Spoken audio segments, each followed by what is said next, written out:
Today, I'm going to show you how you can transfer money from PrizePicks to your bank account. So, without wasting any more time, let's get started.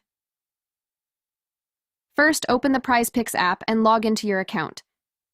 Now tap the three lines in the top left corner to open the menu. Then, choose the Withdraw Funds option. Next, enter the amount you want to withdraw. Make sure it's at least $10. After that, select your linked bank account as the withdrawal method. PrizePicks only allows withdrawals to bank accounts you've used to deposit funds before. Once you've selected your bank account, confirm the amount and your bank details.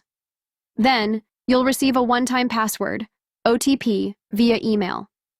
Enter this code to verify your withdrawal. After confirming, your request will be reviewed.